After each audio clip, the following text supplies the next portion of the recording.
Hello and welcome to the fourth Mando Mondays, going over chapter 12.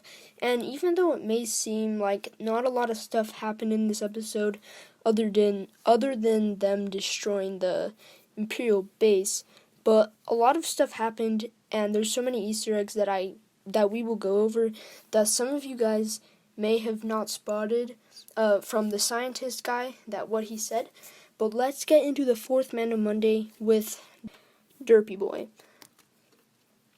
Alright, so I don't know if you spotted the thing that I spotted, but it was pretty crazy what I spotted. So the first thing that I'm going to say is the Mandalorian. I've said this in every other Mando Mondays, but the Mandalorian and the child's relationship is growing so much, and their communication skills. And when he was fixing the wires, he's teaching him colors, and the child knows the colors, so that's pretty awesome to see that he's slowly teaching the child. Yeah, definitely. As like you said in the beginning, we saw it, and I feel like Mando is sort of becoming a teacher to the child. Obviously, because the child is learning so much from Mando, they're learning how to communicate with each other. The child can actually listen to Mando when he's instructing him to do something. And we even saw him go to school, which is a first. Yeah, where he gets his macaroons. Yep, macaroons. Okay, another thing I wanted to point out is callbacks to other episodes in the Mando, and the ship that Cara Dune and Greef Karga used to escape from the stormtroopers on that base or lab they went to was similar to the one that Moff Gideon used when he needed to transport the clones for the attack. When they basically at the end of season 1, where Mando had to take off his helmet because he was badly injured. So that was pretty cool. And then also at the school, the teacher basically is kind of like a protocol droid, like C-3PO. So I thought that was pretty cool as well. Yeah, and that vehicle that they used to escape the lab, yeah, it is similar to it's called a troop carrier that we saw also in Rebels. I think that was the first, in season 1, that was the first ever live action troop carrier that we saw. I think we may have saw it in the original saga, but other than that, that's the only live action troop carrier that we've seen.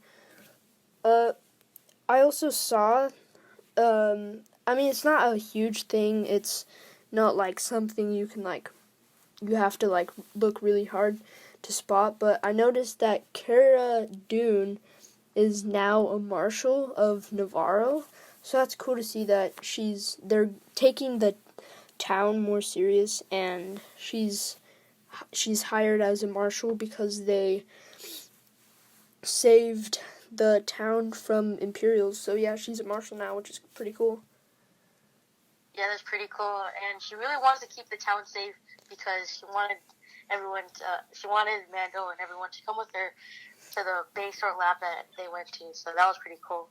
And then another thing I noticed is that at the beginning where he says to the child that they're not going to make it to Corvus in this shape, so they went to Navarro and landed, and and 2 people would fix their ship, and one person, we could see the shot where he stares back at him, and it was later found out that he put a tracking or homing beacon on the ship, and then we later find out the reason why is because they need a donor, so they're after the child. So Mando's probably gonna have to protect him even more.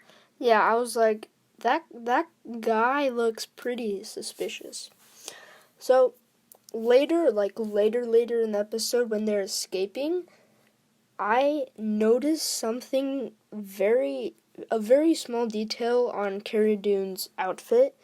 I thought it was a molar this whole entire time, but if you look closely, she actually has a small Rebel logo tattoo on, like, right under her eye, like on the outside of her cheekbone. You can see a small Rebel logo tattoo that I never spotted, and I thought it was actually a molar. So that's just kind of a cool thing that I just wanted to spot out real quick. Yeah, I also noticed that dot too. I thought it was a ball, like you said, or just like some sort of dot that was on her face. But now that we know that it was actually a Rebel logo, it's pretty cool. And I also wanted to point out that at the beginning of the episode, where he lands on Navarro, I thought it was going to be another episode, kind of like episode 2, where he crash lands on the ice planet, and then they have to take out the spider people.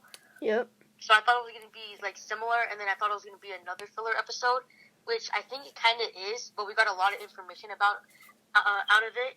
And the one thing that really stood out to me is that when they found out the truth about the base, that it was actually a lab, and they saw like the sort of life forms in like the tube floating thingy. Yeah. When they zoomed in on it, I'm pretty sure they were playing like Snoke's theme song or something, so that was actually kind of cool. Oh, this could mean that...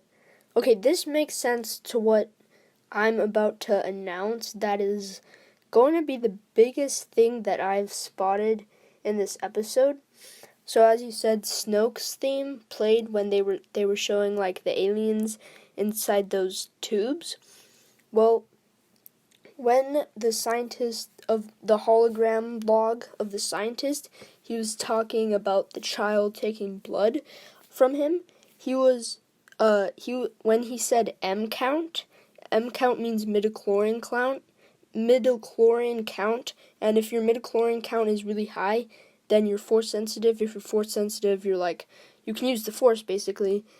And this is insane because what they're trying to do is they originally wanted the child in season 1 to take blood samples from him, and then, because he's force sensitive, take blood samples from him and then insert them into their volunteers, and then they become force sensitive. So I think they're trying to create a force sensitive army. And then, as you said, Snoke's theme was playing, so that could have been Snoke, and they're trying to inject the force sensitive blood inside of Snoke, so then he becomes force sensitive, and then we later see him in the sequels where he got his blood from the child. So this could mean so many things, that was Snoke and he was originally not force sensitive, but now he is, but then he got injected with the child's blood and now he is force sensitive.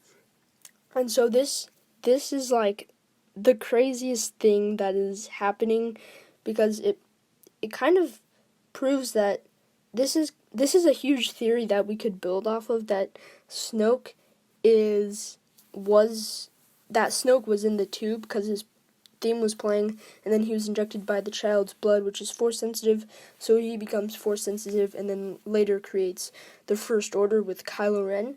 So yeah, that is just crazy.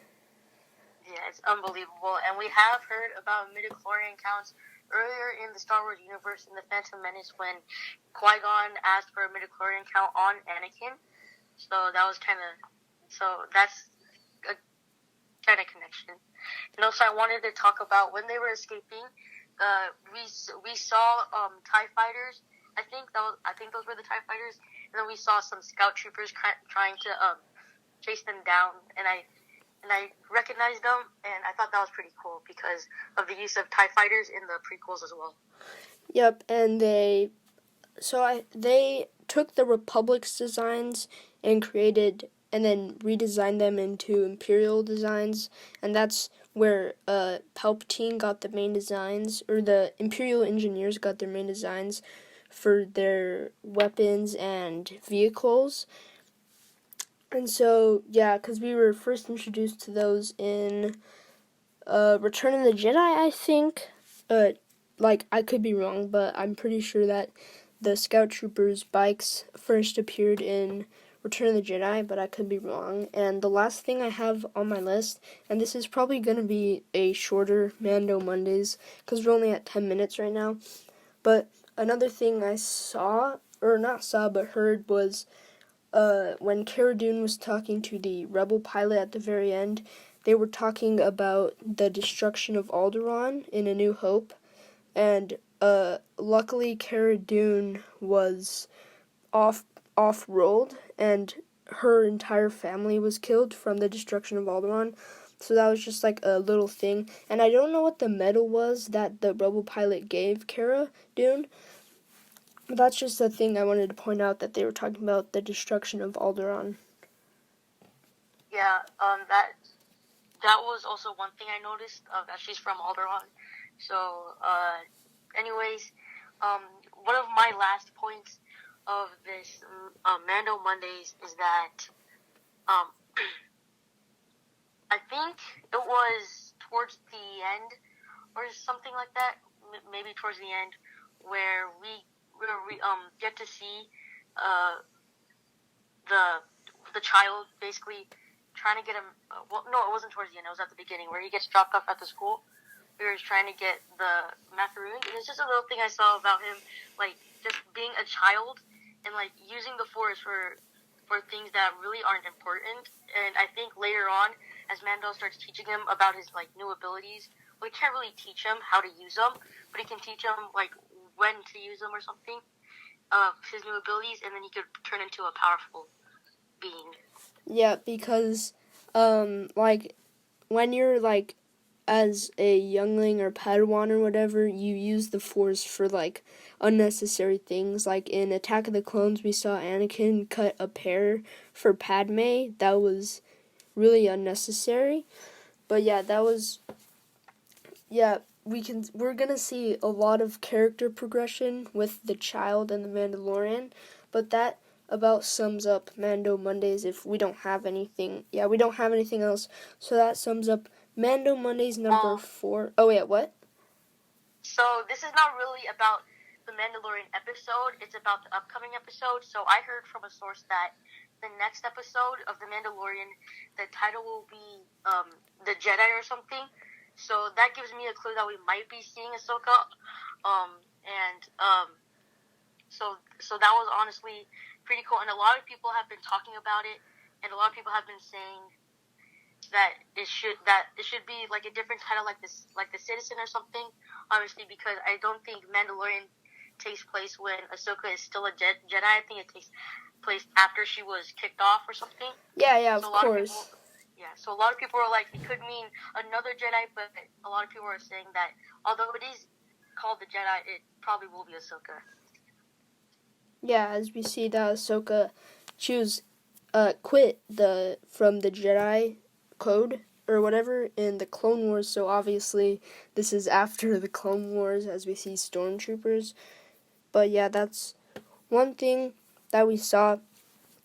That's our predictions that we were expecting to see Ahsoka in this episode, and now we're expecting to see her in next episode, and we may or may not see her, because this show is like crazy unpredictable, because we've gotten predictions wrong for the next episode so many times, because we thought episode 2 was Boba Fett, we thought this episode was Ahsoka, and we also thought that episode 2 was also going to be Sabine Wren, and we also thought that Mandalorian was Sabine Wren. But yeah, that is it for Mando Mondays number 4. I hope you guys enjoyed, and make sure to subscribe for the next Mando Mondays, covering all the Easter eggs, new theories, and predictions for the next episode. So I'll see you guys in the next Mando Mondays.